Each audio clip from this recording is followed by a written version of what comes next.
Okay, so I finished cutting uh, the sweater, and my initial idea was just to make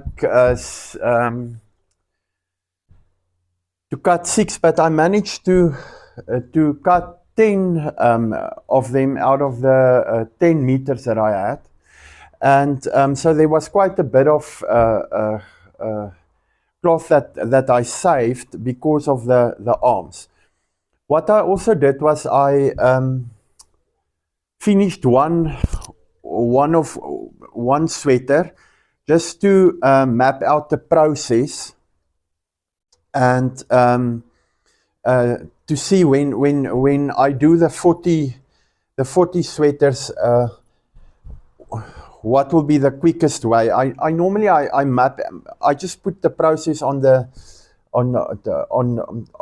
piece of paper, and then I see where I can align the process so that you don't move too much between the machines and the cutting table, and then you have to iron and then do this. So I try and put the different steps, align the different steps. So for instance, if you do the pockets, you start with the pockets, and then when you do when you sew the shoulder seams, you can at the same time you can do the side seams at the overlocker. So you just sit at one machine. So the process, or the rough process that I followed, I did add in the on the posts on YouTube. So for anybody who wants to see, that process might change in as I go along again, but that is more roughly so that everything is just can go quickly. So yeah, so I finished the first jacket. It turned out nice, I think. Everything looks good. Here where the collar attaches, it's a nice clean look. Also at the bottom, where you fold it over for the zip, it's also a nice clean look there.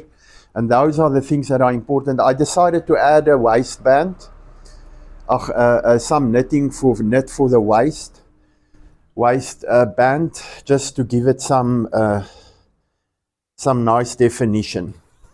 But overall, everything I think turned out good. There's nice alignment there. So the first step on that process that we're going to follow now is we're going to do the pockets. So we're just going to prepare the pockets, fold them over, and do the top stitching there, and then we're going to attach them to the front panels. So I'll make a video of all of that. But yeah, so I'm happy that I actually just managed to cut at least 10 of these jackets. They're not difficult to make. It's just to take it slow and make sure everything aligns. But now we're going to move fast with this 10, sewing up this 10. We're going to refine I'm going to refine the process a bit, and then I'll see how it works out. But it's a nice day today. It's a bit windy. There's sunshine, a bit cool, but yeah, so it's a lovely day. So let's see how this series goes.